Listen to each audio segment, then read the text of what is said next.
And when they did a little setup, you know, I guess it was, of course, affecting his family. He was getting, and he called me and told me to meet him at his house, and I met him at his house, and his wife was there, and I was, of course, terrified.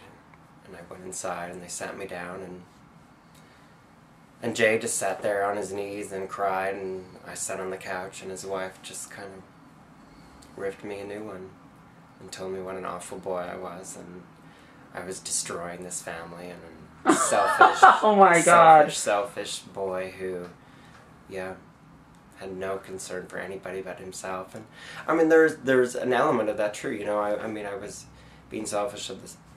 You know, it was kind of what I wanted, but he was this, you know, married older man that really. Well, he imprinted knew better. Yeah, it's like, it doesn't matter. It doesn't. Everything else doesn't matter. Right. You're 10. Yeah. When this started, and he was 20-something. So, yeah.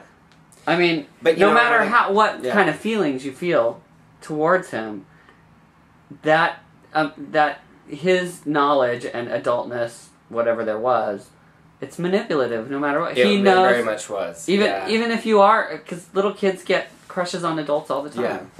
But then over the years, like, there have been so many, like, investigations into him, and there was a point where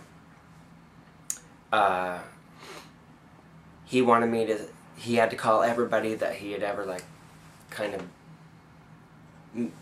you know, had situations with, and he, in order to not get sued, he had to, like, have everyone sign this paper that said they weren't interested in pressing charges. And he had even talked to me about how he wanted to possibly write a book about coming out of homosexuality and pedophilia, and he wanted himself and me and his wife and my mother to kind of contribute. I mean, this was just an idea that he mentioned to me once of this book, where it would deal with all the feelings between, you know, a pedophile and his victim, and, you know, how their life, you know, through, you know, Mormondom was, you know, saved, and how that was resolved. But how many people were there? They said and what kind of perspective? Anywhere from 20 to 50. So what did that tell you? You know what, I always knew, like, he had told me the other things that happened, that there were incidences where he had touched other boys, but we really had this bizarre relationship that was very different than any of them. So did that make you feel special? It made me feel special, yet I wondered what it was that made him not, because there were other boys where he just touched, like, that's all he did. Just one incident where he just, you know, would play with them, and me, it was a relationship, like love letters sent to our house, everything, and my parents were like, wow, this is too good to be true, and it was, you know. But it ended up, even when I was, and I went to therapy several times. What did they mean? When I like, was 12, they thought that they were therapy. happy that he was... I mean, they thought it was this amazing guy. He was so respected in the community. He was a returned missionary. I mean, I didn't know that he had been sent home from his mission for messing around with his companion. I mean, there was a lot going on. You're like, all the women loved him. He was handsome and he was charming. But still, you were like 10. Your parents... 10. You know, but I guess he had all the your classic parents were signs. just like... Yeah, they were glad you were getting the attention because it would help you with your dance, or... Yeah, he was just such a great guy. I mean, he loved all the kids. I mean, people really looked up to him. He was this really...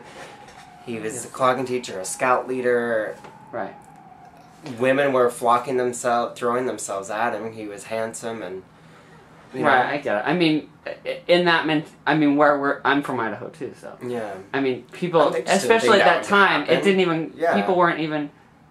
I think back at times, I'm like, what were the adults in the arena thinking? And they just weren't. They weren't. It wasn't even on their radar. Yeah, exactly. And then, so when it came to their suspicions, you know, and it's been hard.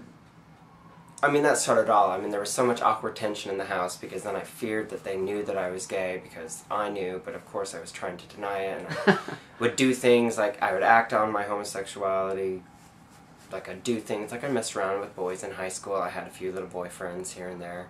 But then I'd continually date, and I was fairly popular and very involved in school and did a lot of stuff, but, you know, a lot of that anger came out at home. Like, it wasn't a very functional relationship at home, you know, because they were terrified that I was gay, their worst fear of coming true. And I remember my mother told a friend of my brother's, she's like, oh, I think he's got it figured out. I think, you know, he probably questioned it for a little while, but he's got it figured out. And then I came out when I was 18, and they weren't real happy about that. We ended up not speaking for a while, for about 10 months.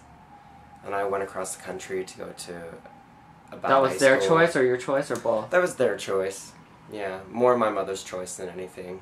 Yeah, she was That must have been devastated. Yeah. My father and I, even though we had a nice relationship, I think my father was so involved in the farm and working so hard and just trying to make, you know, life go on, and that he wasn't affected by it as much as I was. But my father's always been much more liberal than my mother. So, you know, even, I mean, I went to counseling, and then, well, I mean, so much happened. You know, that back and forth of, like, go to church. No, you know, I'd go to church for a few months and be like, oh, I'm going to straighten up, and then, you know, then I'd get horny and mess around with a guy, and, you know, it's just like that flip-flop back and forth that drove me nuts, you know, and I'd date girls. I ended up going to college, and I met a girl in my freshman year who we ended up dating, and Where were you? University of Utah. And she's my best friend now. We've been best friends for 14 years. Those are the best ones. Yeah, and it was funny because when she got married, it was almost her husband that had a huge healing effect on, because there had been so much tension between us when I became really heavily involved in the church and very active from 22 to 27. And I went through the temple and did everything. Did you go on a mission? I didn't, which is a whole experience in of itself. But My parents that's a would whole have other died. story. But she ended up getting married. Like, we didn't talk for a little while because there was this definite, like, she wanted to get married and I wanted to get married too, but I couldn't do it. Like, I finally came down to where we had said, yes, okay, let's get married, and then in the end I was just like, I can't do this. I can't. There's no way.